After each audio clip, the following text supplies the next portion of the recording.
नाही मीच काढ.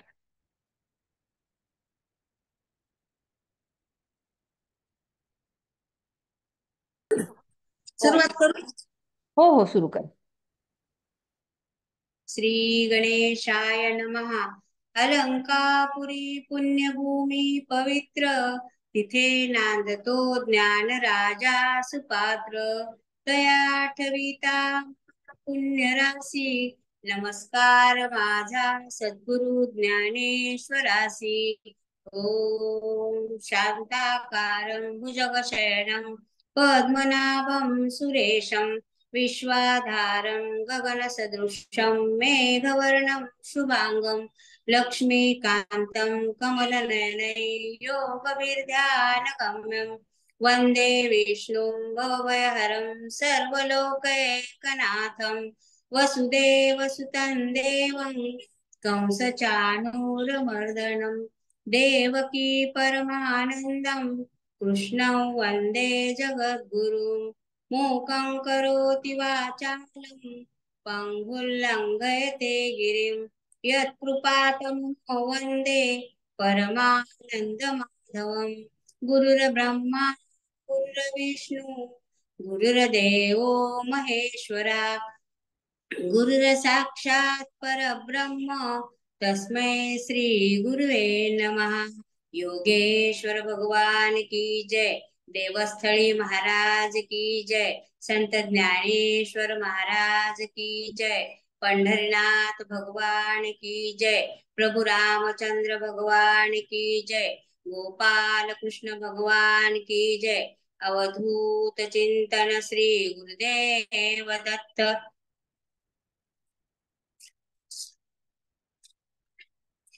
वाचावी ज्ञानेश्वरी, वाचावी ज्ञानेश्वरी, डोळा पाहावी पंढरी, डोळा पाहावी पंढरी, ज्ञान होय ज्ञानासी, ज्ञान होय ज्ञानासी, ऐसा वर्या टिकेसी, ऐसा वर्या टिकेसी, ज्ञान होय मूढा, ज्ञान होय मूढा, अति मूर्ख त्या दगडा, अति मूर्ख त्या दगडा, वाचेल जो कोणी, वाचील जो कोणी, जणी त्यासी लोटांगणी, जणी त्यासी लोटांगणी, वाचावी ज्ञानेश्वरी, वाचावी ज्ञानेश्वरी, डोळा पाहावी पंढरी, डोळा पाहावी पंढरी।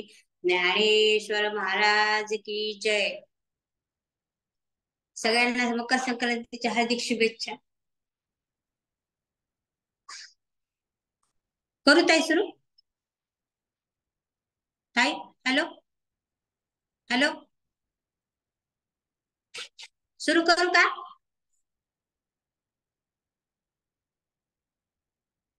हॅलो, हो ताई हो. हा. जे गुणगणाचे वृष्टी भरे, भरली मोहाचे महापुरे, घेऊन जात नगरे यमनियमांची, जी गुणरूपी मेघाचा जोरदार वर्षाव झाल्याने मोहरूपी महापुराने भरून यम नियमारूपी गावे वाहून आणते, जे द्वेषाच्या आवर्ती दाटत, मत्सरांचे वळसे पडत, माझी प्रमादादी तळपत महामीन, जी द्वेषरूपी भोवऱ्याने गच्च भरलेली आहे व मत्स्यरूपी वळणे जिला पडली आहेत, व जिच्या मागे तरुण स्त्रिया वगैरे मोठे मासे चमकत आहेत, जेत प्रपंचाची वळणे, कर्माची ओघाने, वरी तरताती ओसाणी सुखदुःखांची, जिच्यामध्ये प्रपंच रूपी वळणे आहेत व जिला कर्मरूपी पूर येत आहेत, आणि सुख दुःख रूपी पुराण जिच्यावर तरत आहे, रतीचिया बेटा आदळती कामा, रतीचिया बेटा आदळती कामाचिया लाटा, जेत जीव फेनस घंटा सैंग दिघे दिसे, रतीच्या बेटावर जिच्या कामरूपी लाटा आदळतात व जिथे जीवरूपी फेसांचा समुदाय एकसारखा दिसतो, अहंकाराचिया चळिया वरी मदत्राचिया उकळिया, जेत विषयोमरीच्या अकळिया उल्हाळ घेती, जिच्यामध्ये अहंकाराच्या मोठ्या धारा आहेत त्यावर विद्याधन व कुल ह्या तीन मदांच्या उकळ्या येतात व ज्या नदीमध्ये विषयरूपी लाटांचे प्रसार उसळतात. उदयस्थानचे लोंढे पाळीत जन्म मरणाचे चोंडे, जेथे पांच भौतिक बुडबुडे होती जाती. ज्या नदीमध्ये उदयस्थानचे लोंढे जन्म मृत्यू रूप खळगे पडतात व जिथे पंचमहाभूतांपासून झालेले शरीररूपी बुडबुडे तयार होतात आणि जातात. समूह विभ्रम मासे गिळताती धैर्याची आविसे, तेत देवडे भोवत वळसे अज्ञानाचे. व जिच्यात अविवेक व गोंधळ हेच कोणी मासे ते सात्विक धैर्य रूपी आमिष गिळतात व ज्या नदीमध्ये अज्ञानाचे भोवरे वक्रगतीने फिरतात. भ्रांतीचे नि खडुळे रेवले असतेचे अवगळे, रजोगुणाचे नि खळाळे स्वर्गू गाजे. व जिच्यात भ्रांतीच्या गढूळपणाने आशारूप गाळत प्राणी फसले व रजोगुणाच्या खळबळीने स्वर्ग गाजू लागला. तमाचे धारसे वाड सत्वाचे स्थिरपण जाड, किंबहुना हे द्वाड माया नदी. अशा या माया नदीत तमोगुणाची मोठी धार असते, सत्वगुणाचा स्थिरपणा गंभीर असतो. फार काय सांगावे, ही माया नदी तरुण जाण्यास फार कठीण आहे. पै पुनरावृत्तीचे उफळे झळंबती सत्यलोकीचे हुडे, घाये गडबडती धोंडे ब्रह्मगोळकांचे. जिच्या पूर्वजन्मी रूपी लाटांची उसळी सत्य लोकांच्या बुरजावर जाऊन आदळते व पुनरावृत्तीच्या आघाताने ब्रह्मांडाचे धोंडे कोसळून पडतात. तया पाणीचनी वहिलेपणे अजूनी धृती ओभाने, ऐसा मायापूर हाकवणे तरी जे लगा. त्या पाण्याच्या वेगाने अजूनपर्यंत वाहत असलेला जोराचा पूर थांबत नाही, असा हा मायेचा पूर तरुण जाईल. येथ एक नवला हो, जो जो किजे तरुणो पावो, तो तो आपावो होय ते एक. या माया नदी संबंधाने एकच आश्चर्य आहे, ते हे की हिच्यातून तरुण जाण्याला जो जो उपाय करावा तो तो अपायच होतो.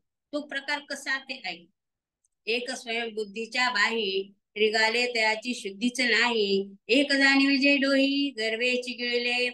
एक आपल्याच ब्रह्मरूप बुद्धिरूपी बाहुने ही नदी तरुण जाण्याकरता जो या नदीत शिरेल ते कोठे गेले त्याचा पत्ताच नाही. दुसरे किती एक माया नदीत ज्ञानाच्या डोहामध्ये अभिमानाने गिळले. एकी वेदत्रयाची या सांगडी घेतल्या अहंभावाची या धोंडी, ते मदमीनाच्या तोंडी सगळेच गेले. कित्येक एकाने तीन वेदरूपी होडीचा माया नदीतून तरण्याकरता आश्रय घेतला, पण त्याबरोबर अभिमानाने मोठे धोंडे घेतले, ते मदरूपी माशाच्या तोंडात सबंध गेले. एका वयसेचे जाड बांधले, मग मनमथाची कासे लागले, ते विषय मगरी सांडिले चगळून या. किती एकाने तारुण्यरूपी कासपेटा कमरेस बांधला व मग मदनाच्या काशीला लागले, ते विषयरूपी मगरांनी चघळून टाकले. आत वाधक्याच्या तरंगा माझी मती भ्रंशाचा जरंगा, तेने कवळी जाता ती पैगा चहूकडे. आता म्हातारपण रूपी लाटेमध्ये असणाऱ्या बुद्धिभ्रंश रूपी जाळ्याने ते चहूबाजांनी व्यापले जात आणि शोकाचा कडा उपडत, क्रोधाच्या आवर्ती दाटत, अपदागिदी चुंबिजत उधवला ठाई. आणि शोकरूपी या काठावर आपण क्रोधरूपी भोवऱ्यात गुरफटून ज्या ठिकाणी वर येतील त्या ठिकाणी संकटरूपी धडाकडून टोचले जातात.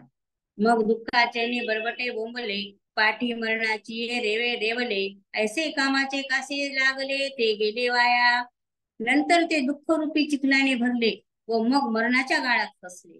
त्याप्रमाणे ज्यांनी कामाचा आश्रय घेतला ते असे व्यर्थ गेले. एका यजन क्रियेची पेटी बांधून घातली पोटी, ते स्वर्ग सुखाच्या कपाटी शिरकून ठेले. कित्येकाने यज्ञ करणे रूपी पेटी आणि माया नदी तरण्याकरता आपल्या पोटाशी बांधली, ते स्वर्ग सुखाच्या कपारीमध्ये अडकून राहिले. एकी मोक्षी लागावयाचिया अशा केला कर्मबाह्याचा भरवसा, पडिले वळसा विधी निषेधाच्या. कित्येकाने मोक्षरूपी पलीकडच्या किनाऱ्याला लागावे या आशेने कर्मरूपी बाहूवर विश्वास ठेवला, परंतु ते विधी निषेधाच्या वळणात सापडले. जेथे वैराग्याची नाव न रिघे विवेकाच्या तागाने लागे, वरी काहीतरी योगे परी विपाय तो. ज्या माया नदीत वैराग्याची होडी प्रवेश करू शकत नाही व त्यांच्याप्रमाणे विवेकरूपी वेळीला ठाव लागत नाही, या उपर अष्टांग योगाने काही तरुणोपाय होतो, पण तो क्वचित होतो. ऐशे तरी जीवाची अंगवणे अंगवणे, ये माया नदीचे तरणे, हे कासायासारखे बोलणे म्हणावे पा.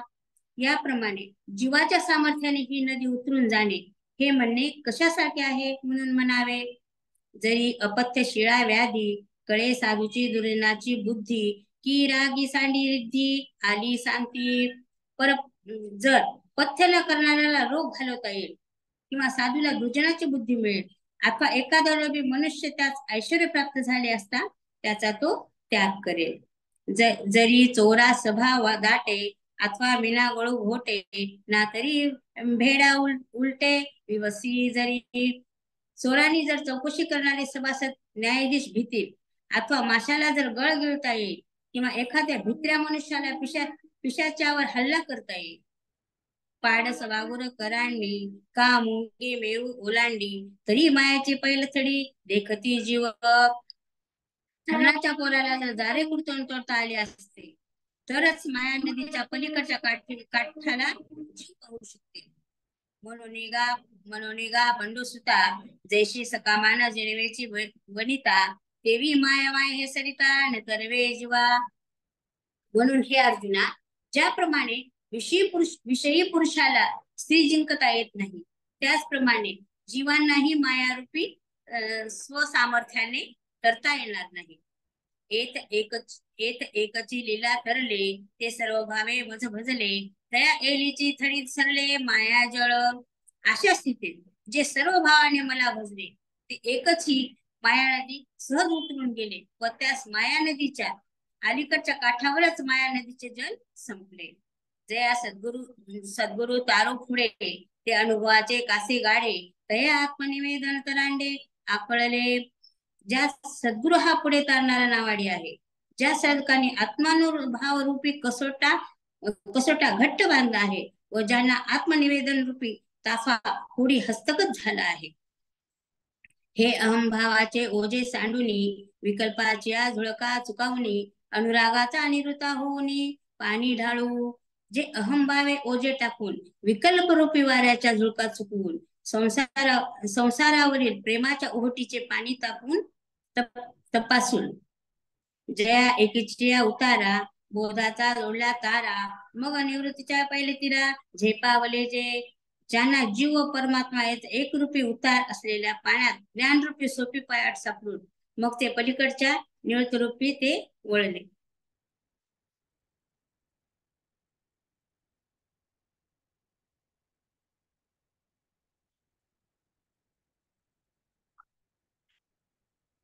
एक मिनिटात आहे.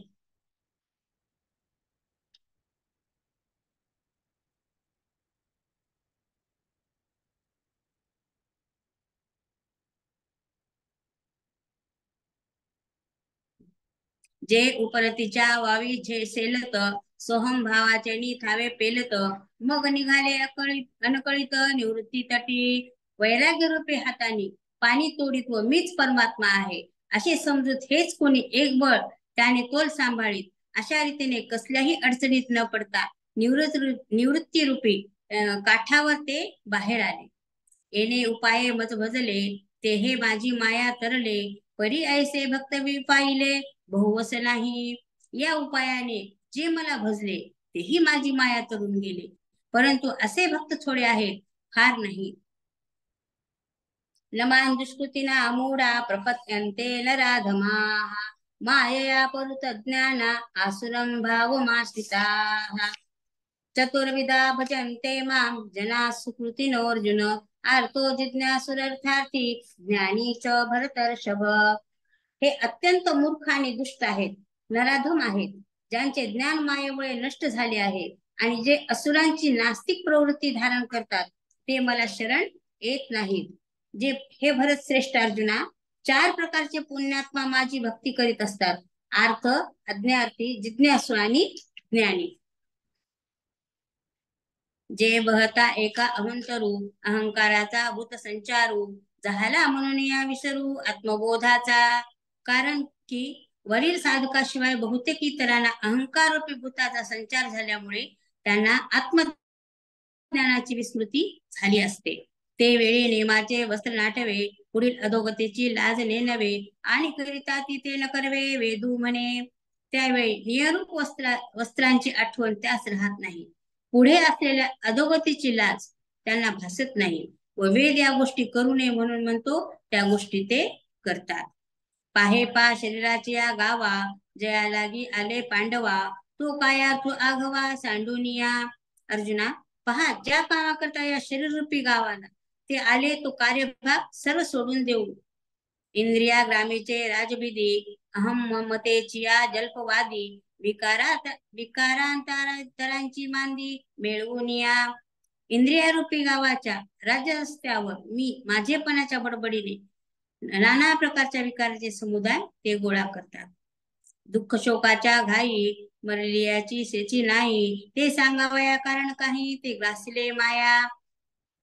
व दुःख शोकाच्या घावाने कितीही मारले तरी त्याची आठवण राहत नाही, हे सांगायचे कारण एवढेच की असे ते मायाने ग्रासलेले असतात.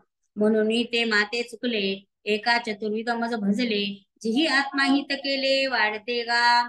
म्हणून ते मला चुकले. आता ऐका, दुसरे ज्यांनी आपले आत्महित वाढते केले ते मला 4 प्रकारांनी भजले. तो पहिला आरतू म्हणजे दुसरा जिज्ञासू, बोलणे तिच्या अर्थार्थी जाणेसू ज्ञानाची या चौथा.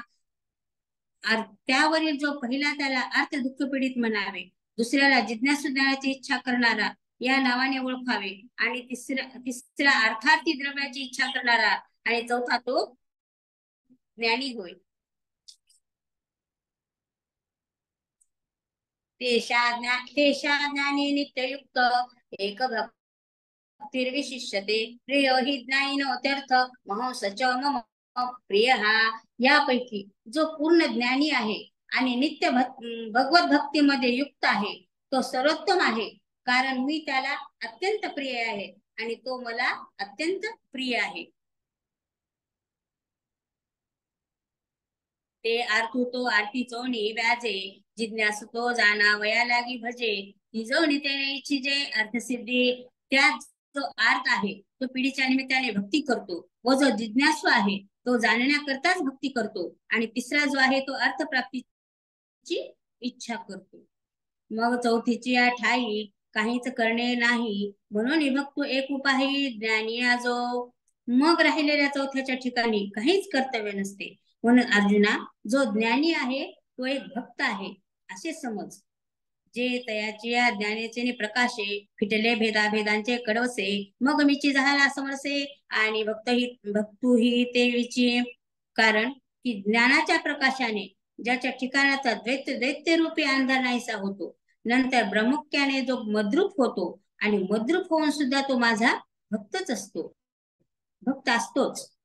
परी अनिकाची रिठी नावे, परी अनिकाची रिठी नावेक, जैसा स्फटिकची आभासे उदक, तैसा ज्ञानी नव्हे कौतुक सांगता तो. जसा इतरांच्या दृष्टीला स्फटिक क्षणभर पाण्यासारखा भासतो, तसा इतरांच्या दृष्टीला ज्ञानी हा त्याच्या भजन पूजन आदी शारीरिक क्रियावरून माझ्या वेगळा दिसतो, पण ज्ञानी हा तसा माझ्याकडून वेगळा नाही. त्याचे वर्णन करण्यास मोठे कौतुक वाटते. जैसा वारा का गगनी विरे, मग वारे पण वेगळे नुरे, देवी भक्त हे पैज नसले जरी एका आला. ज्याप्रमाणे आकाशात वारा विराला आणि त्यात वारे पण वेगळे राहत नाही, त्याचप्रमाणे ज्ञानी जरी माझ्याशी ऐकायला पावला तरी त्याची भक्ती ही प्रतिज्ञा जात नाही. जरी पवनो हलवूनी पाहिजे, जरी गगन वेगळा देखिजे, एरवी गगन जो सहजे असे जैसे. जर वारा हलून पाहिला तर तो आकाशातून भिन्न देखील दिसतो, एरवी तो वारा स्वभावातच आकाशरूप असतो. तैसे शरीर होऊन कर्मे तो भक्तो आहे गमे, परी अंतर प्रतिती धर्मे मीची झालो. त्याप्रमाणे ज्ञानी पुरुष जेव्हा शारीरिक क्रिया करतो, भजन पूजन आदी, त्यावेळी तो भक्त आहे असा वाटतो, पण आतील अनुभवाच्या अंगाने तो मद्रूपच झालेला असतो. आणि ज्ञानाचे उजडलेपणे मी आत्मा ऐसे तो जाणे, म्हणून मी ही तैसीची म्हणे उचंबळला आता. आणि ज्ञानाचा उदय झाल्यामुळे तो मला आपला आत्मा समजतो. म्हणून मी आनंदयुक्त होऊन ज्ञानी हा माझा आत्मा आहे असे म्हणतो. आगा जीवा बैलगाडी कडीलिया खुणे, तो पावणे वावरो जाणे, तो देहाचे निवेगळेपणे काय वेगळा होय. अरे अर्जुना, जीवाच्या पलीकडच्या वर्म्याच्या ठिकाणी प्राप्त होऊन जो व्यवहार कसा करावा हे समजतो, तो देहाच्या वेगळेपणाने खरोखरच वेगळा होईल का? म्हणून आपुलाल्या हिताचे निलोभे, मज आवडे तोही भक्त झोंबे, परी मीच करी वालभे, ऐसा ज्ञानी ऐकू. म्हणून आपल्या हिताच्या इच्छेने वाटेल तो भक्त चिकटतो, परंतु मीच ज्याच्यावर प्रेम करतो असा त्यापैकी एक ज्ञानी भक्त होय. उदारा सर्व एवैते ज्ञानीत्वात् मे मतम आसित संयुक्तात्मा मामेवा अनुत्तमांगतीम. निसंशय हे सर्व भक्त उदार आहेत, परंतु जो माझ्या ज्ञानामध्ये स्थिर झाला आहे त्याला मी माझ्या स्वतःप्रमाणेच मानतो. माझ्या दिव्य सेवेमध्ये युक्त झाल्यामुळे तो नक्कीच माझी सर्वोच्च आणि सर्वोत्तम लक्ष्यांची प्राप्ती करतो. म्हणून आपुलिया हिताचोनी लोभे, मज आवडे तोही भक्त झोंबे, परी मीच करी वालवे ऐसा ज्ञानी ऐकू. म्हणून आपापल्या हिताच्या इच्छेने वाटेल तो भक्त चिकटतो, परंतु मीच ज्याच्यावर प्रेम करतो असा त्यापैकी एक ज्ञानी भक्त होय. पहा पा दुबतचिया अशा जगाशी धेनुशी करीतसे फासा, परी दोरे विन कैसा वत्साचा बळी. अरे असे पहा की अर्जुना, त्याच्या आशेने लोकच गाईला भाला घालतात, परंतु दोरा वाचून वासरांचा पाश कसा बळकट आहे. दोरा वाचून त्याचा भाग त्याला सहज मिळतो. काजे तनु मनु प्राणे हे आणि काहीच नेणे, देखे तया ते म्हणे हे माय माझी. याचे कारण एवढेच आहे की ते वासरू शरीराने मनाने प्राणाने दुसऱ्या कोणासही जाणत नाही. ते त्याला पुढे दिसेल त्यालाही माझी आईच आहे असे ते म्हणते. ते येणे माने अन्यन गती, मनोनी धेनुही त्याची प्रीती, या लागी लक्ष्मीपती बोलले साचे. ते वासरू इतके गायीच्या ठिकाणी अन्यनगती असते, म्हणून गायीचीही त्यांच्यावर तशीच प्रीती असते. म्हणून श्रीकृष्ण जे वर म्हणले ते खरे आहे असे ज्ञानेश्वर महाराज म्हणतात. असो मग म्हणितले, जे का तुझं सांगितले तेही भक्त भले पडेयंते आम्हा. नंतर भगवंताने म्हटले, हे असे तर 3 भक्त जे तुला सांगितले ते देखील आम्हाला चांगलेच आवडते आहेत. परी जाणोनिया माते, जे पाहो विसरले मागोते, जैसा सागरा येऊन सरिते मुरडावे ठेले. परंतु मला जो ज्ञानी भक्त मागे पाहावयास विसरला, देहेंद्रियादी प्रपंचाला विसरला, ज्याप्रमाणे नदी समुद्राला मिळाल्यावर माघारी वळत नाही, तैसी अंतकरण कुहरी जन्मली, तयाची प्रतिती गंगा मज मिनली, तो मी हे काय बोली काय करू फार करू. त्याप्रमाणे अंतकरण रूपी गुहेमध्ये उत्पन्न झालेली ज्याची अनुभव रूपी गंगा मला मिळाली आहे ते मी आहे, हे शब्दाने विस्तार करून काय सांगू. एरवी ज्ञानिया तो म्हणजे, तो चैतन्याची केवळ माझे, हे न म्हणावे परी काय की जे न बोलणे बोलो. वास्तविक पाहिले तर ज्ञानी म्हणून जो म्हणतात तो माझा केवळ आत्माच आहे. ही गोष्ट शब्दाने सांगण्यासारखी नाही, परंतु काय करावे, ही बोलण्यासारखी गोष्ट पण तुम्हीच सांगितली. जो तो विषयाची दाट झाडी, माझी कामक्रोधांची सांगडी, चुकवून आली पाडी सत्य. कारण जो विषयाच्या दाट झाडीतून काम क्रोध यांची संकटे टाळून चांगल्या वासनारूपी डोंगरावर आला. मग साधू संगे सुभटा, उजू सत्कर्माची वाटा, अप्रवृत्तीचा वाटा डावलुनी. अर्जुना, मग संतांच्या संगतीने विहित कर्माच्या सरळ मार्गाने निश्चित आचरणाचा आडमार्ग टाकून आणि जन्मशतांचा वाहतवना, देवेची आशेची अनलेची वाहना, तेने फळ हेतूचा उगान कवनू चाळी. आणि शेकडो जन्माचा कर्म मार्गाने प्रवास करत असता तो फलाशीच्या वाहना अंतकरण रूपी पायात घालत नाही. अशा स्थितीत स्वर्गादी फलांच्या कारणांचा साधनांचा हिशोब कोणी करावा. ऐसा शरीर संयोगाची राती, माझी धावता सांड्या आयती, तव कर्मक्षयाची पाहती पहाट झाली. त्याप्रमाणे देहतात्म्या रूपी रात्रीत सर्व संगत परित्यागी रूपी तयारीने धावत असता कर्माच्या नाशाची उजाडती पहाट झाली. तैशेची गुरुकृपा उफा उजळली, ज्ञानाची ओतबली पडली, तेथे साम्याची हृदी उघडली, तयाची साधिठी. त्याप्रमाणे गुरुकृपारूप उषत्काल झाला व ज्ञानरूपी कोळे ऊन पडले, तेव्हा त्या प्रसंगी त्याच्या दृष्टीला प्रमुख्याचे ऐश्वर्य दिसू लागले. ते वेळी जयाकडे वास पाहे, ते उताप मीची तया एकू आहे, अथवा निवांत जरी राहे तरी मीच तया. ज्यावेळी जिकडे तिकडे पाहिल तिकडे तिकडे त्याला मीच एक आहे, अथवा तो जरी निवांत राहिला तरी त्याला मीच आहे. हे असो आणिक काही, तया सर्वत्र मी वाचुनी नाही, जैसे सबाह्य जळडोही बुडलिया गटा. हे बोलणे असो, ज्याला सर्व ठिकाणी माझ्याकडून दुसरे काही एक नाही, ज्याप्रमाणे डोहात घट बुडाला असता त्याच्या आत बाहेर असे पाणीच असते, तैसा तो मज भीतरी मी तया आत्मबाहेरी, हे सांगिजेल बोलवरी तैसे नव्हे. त्याप्रमाणे जो माझ्यामध्ये असतो व मी त्याच्या आत बाहेर असतो, ही स्थिती शब्दाने सांगता येण्यासारखी नाही. म्हणून असो हे या परी तो देखे ज्ञानाची वाखारी, तेने संसरलेनी करी आपू विश्व. म्हणून ते राहू दे, त्याप्रमाणे तो ज्ञानाचे भांडार पाहतो व त्या योगाने सावरल्यामुळे सर्व जग आत्मरूप पाहतो. हे समस्तही दे श्री वासुदेव, ऐसा प्रतिती रसांचा ओतला भाव, म्हणून भक्ता माझी राहो आणि ज्ञानिया तोची. हे संपूर्ण विश्व श्री वासुदेव आहे, अशा अनुभवरूपी रसांची त्याच्या समजूत ओतलेली असते, म्हणून सर्व भक्तांमध्ये तो राजा आहे आणि ज्ञानीही तोच आहे. जयाची या प्रतिताची वाखारा, पवाडू होय चराचरा, तो महात्मा धनुर्धरा दुर्लभू वाथी. ज्याच्या अनुभवरूपी भांडारात स्थावर जंगनात्मक अखिल विश्वाचा समावेश होतो, हे अर्जुना तो महात्मा दुर्लभ आहे. एर बहुत जोडते किरीटी, जयाची भजने भोगासाठी, ते आशा तिमिरे दृष्टी विषयान झाले. अर्जुना, ज्याची भजने भोगासाठी असतात व ज्याची दृष्टी आशारूपी नेत्ररोगाने मंदावलेली असते, असे इतर पुष्कळ भक्त मिळतात. आणि थांबूयात ताई आपण. फळाची या हवा. अच्छा, हा, थांबूयात आता इथे. सांगू हो हो, पसायला. पसायदान घ्या. आता विश्वात्मके देवे, येणे वाग्यज्ञ तोषावे, तोषो निमज द्यावे पसाय दान हे.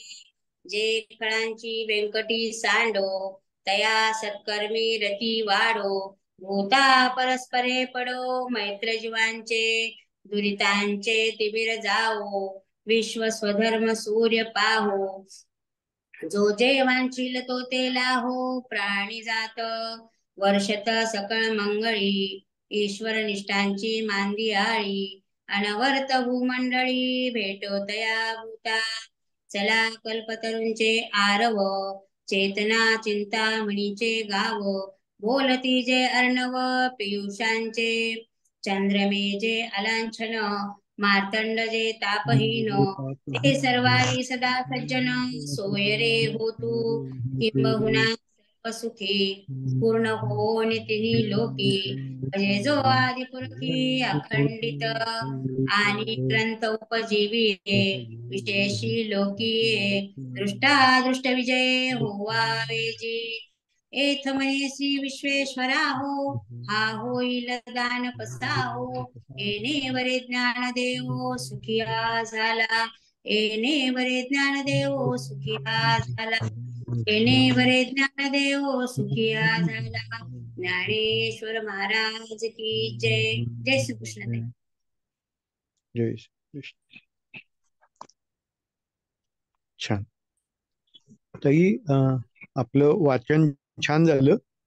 म्हणजे हा, फक्त मला माझ्या मनातली खरी भावना सांगू का? म्हणजे मायेच्या तो भोवरा असतो ना नदीतला, जो पटपट पटपट पटपट फिरतो आणि त्याच्यामध्ये सापडल्यावर आपल्याला काय करतो आपल्याला कळत नाही, बरोबर? हा, तर तसं म्हणजे मायेचंही आहे आणि तसंच आजचं मला वाटलं. म्हणजे आज तुम्ही अपरोक्ष पद्धतीने किंवा परोक्ष पद्धतीने मायेचं दर्शन घडवलं. म्हणजे कसं पहा, म्हणजे ज्या ठिकाणी आपल्याला म्हणजे जीव, आपण काय पाहिलं पहा, ज्ञान पाहिलं, नंतर ज्ञान विज्ञानाचं स्वरूप आपण पाहतोय. आणि ज्ञान विज्ञानाचं स्वरूप पाहताना माऊली आपल्याला ते वर्णन सर्व करतात. म्हणजे जीव कसा तयार होतो, मग जीव कसा बंधनात अडकतो. आणि आता आज ते सांगतात की जीवाला मायेचा इतका दुर्बोध अशी गोष्ट आहे की तो मायेचा पडदा सारून जाणं खूप कठीण आहे. म्हणजे मला आवडलेलं उदाहरण म्हणजे काय, तर जाळीत अडकलेलं हरण आहे, तर त्याला ते जाळी कुरतडता येणं अशक्य आहे. त्याच पद्धतीने मायेच्या सागरामध्ये अडकलेला जीव, त्याच्यातून सुटणं हे खरंच कठीण काम आहे. आणि हे खरंच कठीण आहे. म्हणजे का, तर जे काही आपल्या त्याचं कारण काय असतं, आपण जर का नीट बारकाईने विचार केला तर आपल्याला कळेल की आपल्या सभोवतालचं जे जग आपल्याला दिसत असतं, बरोबर, ते आपण असत्य आहे असं मानू शकत नाही. बरोबर, कारण आपले हातपाय असतात, बरोबर, आपण चालतो, जेवतो, जगात जगतो, 4 व्यक्ती आपल्याला समोर दिसतात आणि आपण सुखदुःखांचा अनुभव आपण करीत असतो. त्याच्यामुळे आपल्या भोवतालचं जग हे असत्य आहे असं आपण मानू शकत नाही.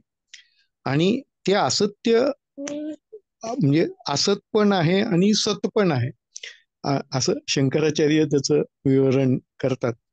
मग असत भावना का आली, किंवा सॉरी ती म्हणजे ते जग आपल्याला सत्य का भासायला लागलं, का तर तिथं द्वैत आलं. द्वैत म्हणजे 2 वेगवेगळ्या व्यक्ती आल्या. म्हणजे पाहणारा वेगळा आणि जी गोष्ट पाहतोय ती वेगळी. असं झाल्यामुळे म्हणजे 3 फरक दिसायला लागले. आता मायेच्या पडद्यामध्ये 3 सत्ता सांगतात. म्हणजे कुठल्या, की एक व्यावहारिक सत्ता आहे, एक अंतर्मनातली पारमार्थिक सत्ता आहे आणि एक पारिभाषिक सत्ता आहे. पारिभाषिक सत्ता म्हणजे जी फक्त विचार करतोय आपण, म्हणजे कल्पनेत आहे, त्याला पारिभाषिक सत्ता असं म्हणतात. बरोबर, व्यवहार सत्य म्हणजे जी आपल्या समोर दिसतीये, बरोबर, ती. आणि पारमार्थिक म्हणजे जी आत्मविषयीची आतल्या आतली आहे, अशी जी पारमार्थिक सत्ता असं म्हटलंय. पण तिन्ही ठिकाणी सत्ता हाच शब्द आहे.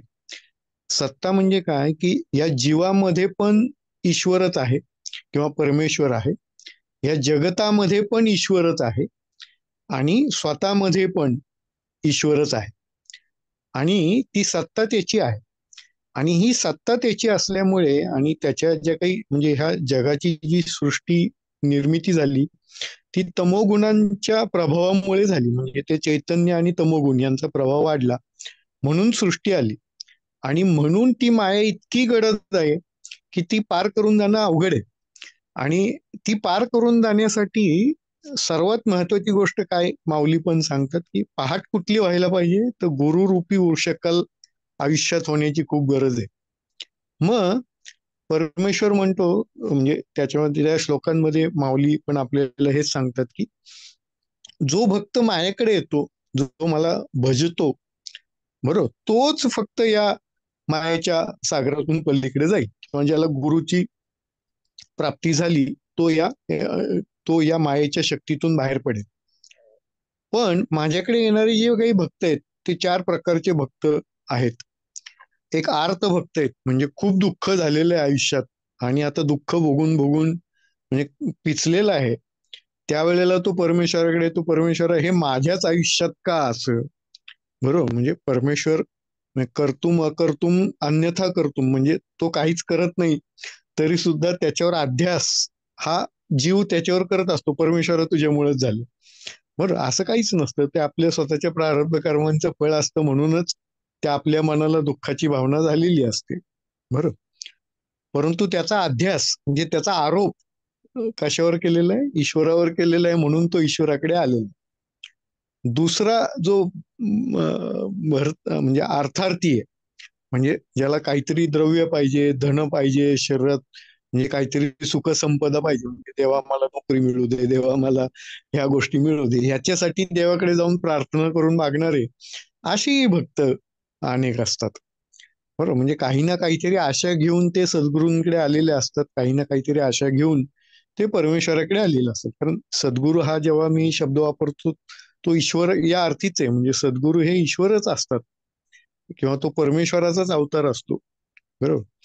त्याच्यामुळे ते वेगळे नाहीच आहेत. म्हणजे सद्गुरू आणि परमेश्वर यांचं द्वैत नाहीये, म्हणजे ते एकच आहे. मग ते सद्गुरूकडे जाणं असो किंवा संतांकडे जाणं असो किंवा परमेश्वराच्या मंदिरात किंवा दरबारात जाणं असो आणि मागण्या असो, तो अर्थार्थी भक्त आहे. तिसरा आहे तो जिज्ञासू आहे, म्हणजे तो मुमुक्षू आहे. म्हणजे आता त्याला कळलेलं आहे की जीवनाची सार्थकता काहीच नाही आहे आणि आता मला परमेश्वर प्राप्ती करून घेणं किंवा मोक्षाची प्राप्ती करून घेणं, असं तो आहे.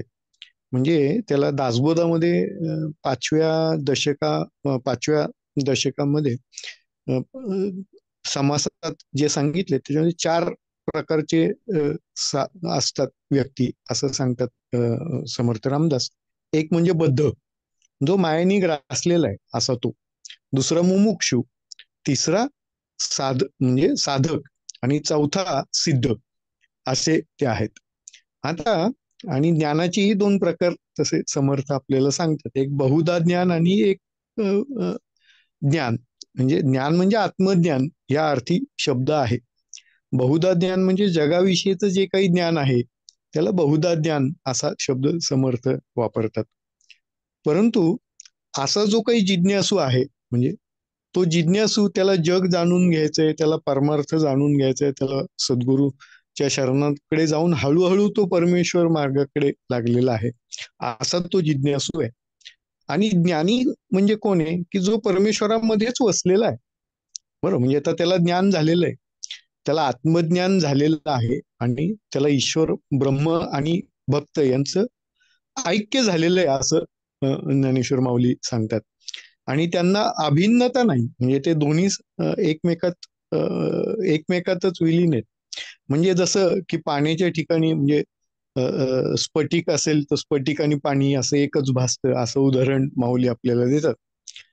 आणि अशा प्रकारचा जो काही अनन्य भक्त आहे, बरोबर, म्हणजे असा तो ज्ञानी भक्त आहे.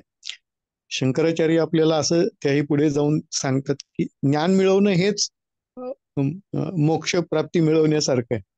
म्हणजे ज्ञान हेच मोक्षाचं लक्षण आहे, बरोबर. ज्ञान मिळवणंच म्हणजे मोक्षाला, त्याच ज्ञानाला समर्थ रामदास सुद्धा काय म्हणतात की आत्मज्ञानी होणं. ज्ञान म्हणजे आत्मज्ञान जाणीजे. म्हणजे काय ज्ञान म्हणजे काय, तर आत्मज्ञानी, असं ते म्हणतात. म्हणजे तिथे अभिन्नता नाहीये परमेश्वराबरोबर आपली, म्हणजे त्या ब्रह्म ऐक्य आहे. आणि या तिघांच्या ठाई म्हणजे जीव, जगत आणि ब्रह्म, या तिन्ही ठिकाणी ब्रह्म सत्तेने वसलेला आहे, हे ते जाणणं आहे. आणि म्हणून म्हणून तो या दाड निबिड अभय अरण्यातून, म्हणजे काम षडरूपूंच्या निबिड अभय अरण्यातून पुढे पुढे जात आपण पुढे जातो आणि मग वासनारहित अशा डोंगरावर पोचतो. आणि मग वासनारहित डोंगरावर पोचल्यावर सूर्योदय गुरुरूपी उषःकाल होतो, असं वर्णन माऊली फार सुंदर वर्णन केलेलं आहे आजच्या पोव्यांमध्ये. असं ते आहे. थोडीशी वेळेची आपल्याला मर्यादा आहे, त्याच्यामुळे मी थोडंसं आवर्त घेतो. पण ह्या ओव्या म्हणजे मायेचं स्वरूप जाणून घेण्यासाठी ह्या ओव्या परत परत तुम्ही वाचा, असंच एवढंच मी सांगू शकेन. आणि ताई, आपलं वाचन परत एकदा छान झालं. असंच आपलं वाचन असो आणि सगळ्यांना आपल्याला त्याच्यातून लाभ मिळो, ही ईश्वर चरणी प्रार्थना. जय राम.